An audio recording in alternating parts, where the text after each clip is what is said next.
दोस्तों नमस्कार। मैं आशुतोष, स्वागत है आपका मेरे YouTube चैनल इनोवेटिव आशुतोष पर। दोस्तों, जो गवर्नमेंट एम्प्लॉयज़ होते हैं उनका जो सैलरी बनता है उसमें HRA भी इंक्लूडेड होता है। ये क्या होती है? ये होती है हाउस रेंट अलाउंस। इसका मतलब हुआ मकान किराया भत्ता, या शॉर्ट में इसको आप बोल सकते हैं कि आवासीय भत्ता। स्क्रीन देख करके आप समझ ही गए होंगे कि HRA की हम बात करने वाले हैं कि HRA क्या होती है और इसको कैलकुलेट कैसे किया जाता है। ठीक है। और जो 7th CPC है, मतलब जो सेंट्रल पे कमीशन है, 7वां वेतन आयोग की सिफारिश लागू है, आप जानते हैं 1 जनवरी 2016 से। तो उसके अनुसार अभी क्या HRA मिलता है और कैसे कैसे क्या होता है वो मैं आपको इसमें बताऊंगा। तो चलिए इसकी शुरुआत करते हैं। मैं अपने बोर्ड पर आपको ले चलता हूं। दोस्तों, सबसे पहले तो मैं आपको ये बता दूं कि मकान किराया भत्ता किन्हें नहीं मिलेगा, ठीक है, या किन्हें नहीं मिलता है। सबसे पहले तो जिन लोगों को सरकार आवास मुहैया कराती है, मतलब आप बोल सकते हैं कि जिन लोगों को घर देती है, जैसे कि रेलवे डिपार्टमेंट में होता है, उन लोगों को घर मिलता है, क्वार्टर मिलता है। ठीक है। वैसे ही सैनिक डिपार्टमेंट में भी क्वार्टर मिलता है, या और भी डिपार्टमेंट में मिलता है। लेकिन बाकी जो लोगों को क्वार्टर नहीं मिलता है, उन लोगों को सरकार आवासीय भत्ता देती है, या फिर बोल सकते हैं कि मकान किराया भत्ता देती है। ठीक है। ये तो हो गई पहली बात, पहला जिन लोगों को नहीं मिलेगा। दूसरा, यदि पति और पत्नी दोनों ही गवर्नमेंट जॉब में हैं, वो हो सकता है स्टेट गवर्नमेंट में दोनों पति पत्नी हों, या फिर सेंट्रल गवर्नमेंट में दोनों पति पत्नी हों, या ऐसा हो सकता है कि एक सेंट्रल गवर्नमेंट में हो और एक स्टेट गवर्नमेंट में हो। यदि दोनों, ठीक है, यदि दोनों एक ही जगह पर पदस्थापित हैं, कहने का मतलब एक ही ज़िले में हो सकते हैं, तो उन दोनों को इकट्ठे आवासीय भत्ता, मकान किराया भत्ता नहीं मिलेगा, बल्कि एक को ही मिलेगा। यदि आप चाहते हैं कि मैं इसका आपको ऑथेंटिक लेटर दिखाऊं या बताऊं, तो इस वीडियो के डिस्क्रिप्शन में आपको वह मैं वीडियो उपलब्ध करा दूंगा, लिंक आप वहां से देख सकते हैं। ठीक है दोस्तों, अब आते हैं उसके आगे की बात। HRA को देने के लिए, ठीक है, जो HRA है, ठीक है, यह देने के लिए सरकार ने जो CPC है, या फिर बोल सकते हैं गवर्नमेंट ने 3 कैटेगरी बनाई है। वो 3 कैटेगरी को आप बोल सकते हैं, क्या है 3 कैटेगरी? उसको बोल सकते हैं Tier 1, Tier 2, Tier 3, या बोल सकते हैं इसी को आप क्लास 1, ठीक है, क्लास 2, क्लास 3 बोल सकते हैं। या फिर इसको जो कि जनरलाइज्ड करके लिखा जाता है, वो ये है, आइए मैं आपको बताता हूँ, वो ये है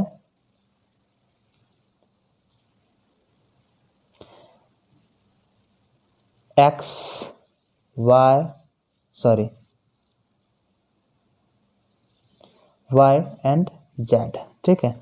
ये 3 शहरों में विभाजित किया गया है। ये क्या है? शहर है, X शहर, Y शहर और Z शहर। तो एक एक करके हम इन लोगों की बात करते हैं। चलिए इसको जानते हैं और सीखते हैं। ठीक है, शुरुआत करते हैं। सबसे पहले हम लोग जानेंगे X शहर के बारे में। ठीक है, सबसे पहले X शहर के बारे में जानते हैं। ये क्या होती है? X सिटीज़ में वैसे सिटीज़ आते हैं जिनका जो पॉपुलेशन है, जनसंख्या है, ठीक है, वह 50 लाख से ऊपर है। ठीक है, 50 लाख से, इकाई, दहाई, सैकड़ा, हजार, 10,000, लाख, 10 लाख, 50 लाख से ऊपर है जिसकी जनसंख्या, वैसे सिटीज़ आते हैं X कैटेगरी में। और X कैटेगरीज को जो HRA मिलेगा वो आपका हो जाएगा जो आपका बेसिक पे है। ठीक है, बेसिक पे क्या होता है, कैसे कैलकुलेट करते हैं, यह मैं आपको बता चुका हूँ। इसका 24%, ठीक है, इसका 24%। जितना भी आपका बेसिक है, यदि 50,500 है तो 50,500 का 24% जो होगा वो निकलेगा। यदि आपका 52,000 है बेसिक पे तो उसका आप 24% निकाल लें, कैलकुलेट कर लें, ये बड़ा आसान है, ठीक है। तो 50 लाख से ज़्यादा जनसंख्या वाले जो भी शहर हैं वो मेट्रो सिटीज़ ही होंगे मुख्य रूप से, ठीक है।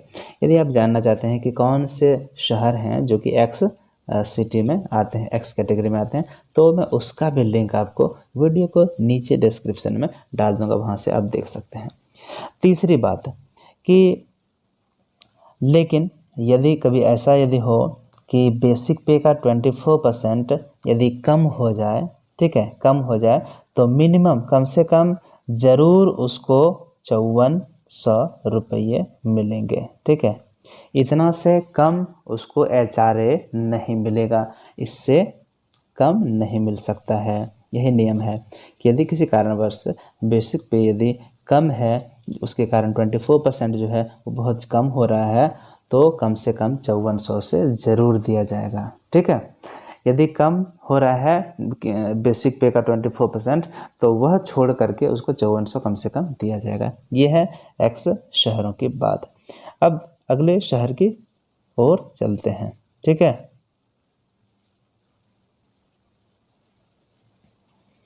अब हम लोग चलते हैं वाय शहर की तरफ, ठीक है। वाय शहर में क्या होता है, ये कैसे शहर हैं?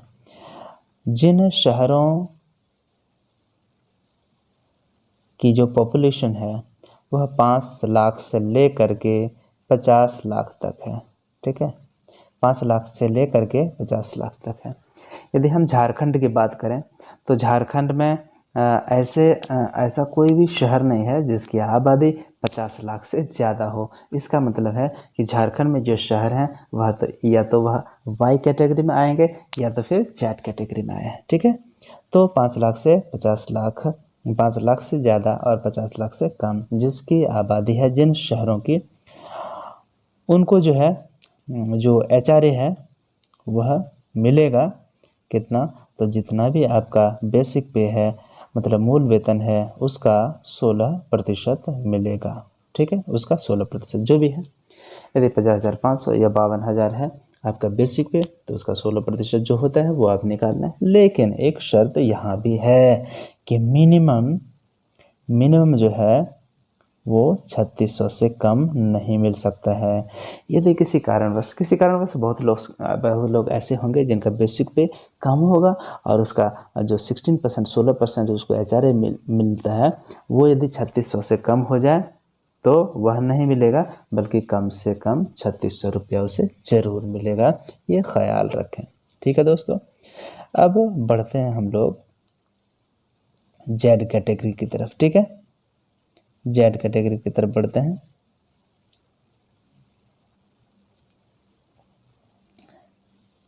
जेड कैटेगरी में कौन से आते हैं?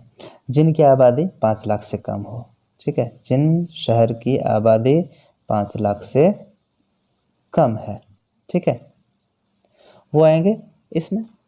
तो जैसे यदि झारखंड की बात की जाए तो हमारा जो बोकारो है उसकी आबादी 5 लाख से ज़्यादा और 50 लाख से कम है, तो वाई कैटेगरी में आता है, ठीक है। वाई कैटेगरी में आता है मतलब यहाँ के जो शिक्षक हैं या कर्मचारी हैं उनको उनका बेसिक पे का 16% मिलेगा। लेकिन जो ग्रामीण क्षेत्र में हैं उनको बस ये जेड कैटेगरी में ही माना जाता है, ठीक है। चलिए, तो इसमें क्या है, इसमें क्या होता है, HRA कितना मिलेगा? इसमें जो HRA है वह आपका मिलेगा बेसिक पे जो भी है आपका उसका 8%, ठीक है, उसका 8% मिलेगा। तो कैलकुलेट करके यदि आप कहेंगे तो मैं आपको बता सकता हूँ, कैलकुलेटर निकालता हूँ। तो देखिए मैंने कैलकुलेट किया, यदि किसी बंदे सरकारी बंदे, ठीक है, सरकारी जो एम्प्लॉय है उसका बेसिक है 52,000, ठीक है, 52,000 बेसिक है और वह जेड जोन में आता है, ठीक है, जेड जोन में आता है, तो उसको मिलेगा बेसिक पे का 8%, तो उसका हो जाएगा 52,000 का 8%, वो होता है आपका 4,160 रुपया, मतलब 4160 रुपया। यहाँ भी एक शर्त है, यदि बेसिक पे कम है, ठीक है, और उसका 8% निकालेंगे तो बहुत कम हो जाएगा बहुत लोगों का, बहुत सरकारी कर्मचारियों का। इसलिए इसमें भी एक शर्त कर दी गई है कि 1800, ठीक है, 1800 रुपये से कम किसी भी मामले में जो है एचआरए जो है वह नहीं होगा। यदि बेसिक पे का 8% जेड जोन में रहने वाले कर्मचारी का वह 1800 से कम हो जाता है तो कम से कम उसे 1800 जरूर मिलेगा, न कि कम वाला नहीं मिलेगा। यही है इसमें। इसके बाद हमें एचआरए के बारे में और क्या जानना चाहिए, चलिए आपको और थोड़ी सी और बात बताता हूँ। इसके बारे में एक और ये है कि जब हमारा एचआरए, ठीक है, अभी हमारा एचआरए है 8%, 16% और 24%। सिंपल बड़ा है, 8 दूना 16, 8 तिया 24, ठीक है। उसी तरह जो मिनिमम कितना मिलना चाहिए वह भी बड़ा आसान है, 1800 है ना, 1800 का 2 गुना 18 दूना 36, 1800 का 3 गुना 18 तिया 5400, ठीक है। तो एक्स कैटेगरी है, एक्स जोन है, उसमें मिनिमम 5400 होना चाहिए। वाई जोन जो है उसमें मिनिमम 3600 होना चाहिए, और जो जेड जोन है उसमें मिनिमम 1800 होना ही चाहिए एचआरए। हाँ, अब आगे आते हैं। तो अभी चल रहा है जो परसेंटेज है वो 8%, 16% और 24%।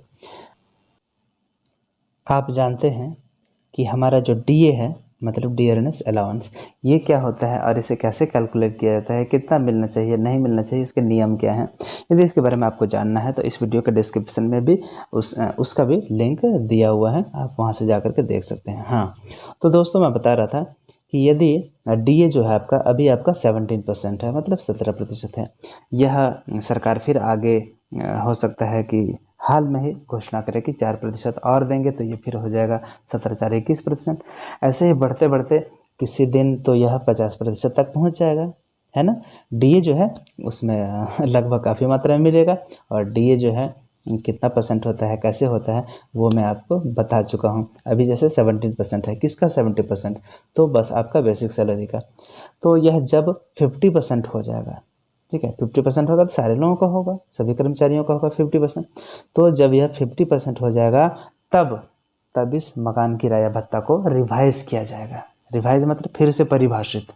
तब क्या होगा, याद रखिए, जब आपका डीए 50% हो जाएगा, ठीक है, डीए महंगाई भत्ता जब आपका 50%, जो कि अभी 17% है, वो हो जाएगा, तो आपके एचआरए को मकान किराया भत्ता को फिर से रिवाइज किया जाएगा, और उसका रेट जो अभी है 8, 16 और 24, वह हो जाएगा आपका 9, 18 और 27। कहने का मतलब जेड, वाई एंड एक्स, ठीक है। मतलब जो अभी 8%, 16% और 24% है, तो डीए जब आपका 50% हो जाएगा तो फिर से एचआरए को रिवाइज किया जाएगा, और उस समय आपका हो जाएगा जेड जोन में रहने वाले 9% मिलेगा उनको एचआरए बेसिक पे का, वाई वाले को 18% और एक्स वाले को 27%, ठीक है। इसके आगे और एक रिकमेंडेशन है 7th CPC का, कि चलिए इसको थोड़ा मैं अभी मिटा दे रहा हूँ, सॉरी,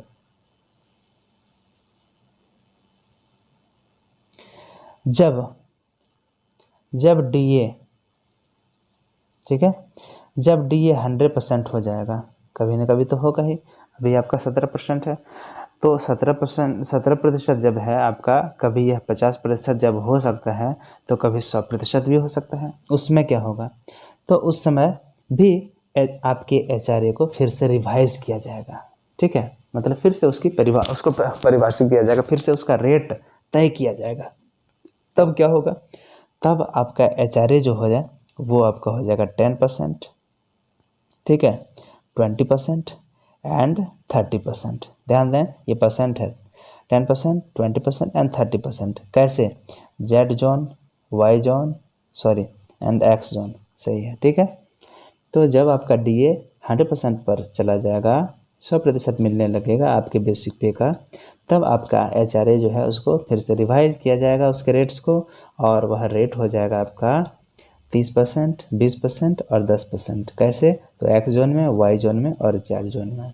दोस्तों, यह था मेरा छोटा सा प्रयास शिक्षकों को की जानकारी को ताज़ा करने के लिए, उसे बढ़ाने के लिए, उनके अंडरस्टैंडिंग बनाने के लिए। यदि मेरा प्रयास आपको अच्छा लगता है तो वीडियो को लाइक करें, इसमें कमेंट्स करें, अच्छे बुरे जो भी आपको जैसा भी लगता है आपको। और हाँ, लाल बटन सब्सक्राइब को अवश्य आप दबा दें और बेल आइकन को ऑल कर दें। इससे क्या होगा, मैं जब भी वीडियो अपलोड करूँगा तो वह आपको सबसे पहले इसकी सूचना मिल जाएगी, क्योंकि आने वाले दिनों में आपको आकस्मिक अवकाश सही तरीके से कैसे लें, कितना मिलता है, क्षतिपूर्ति अवकाश वगैरह बहुत बहुत सारी चीज़ें हैं जिस पर मैंने सोचा है कि वीडियो बनाऊंगा। तो यदि आप सब्सक्राइब किए हुए रहेंगे तो आपको इसकी सूचना सबसे पहले मिल जाएगी। तो दोस्तों, इस वीडियो में इतना ही। मिलते हैं अगली वीडियो में फिर नई जानकारी के साथ। तब तक आप सभी का हार्दिक धन्यवाद।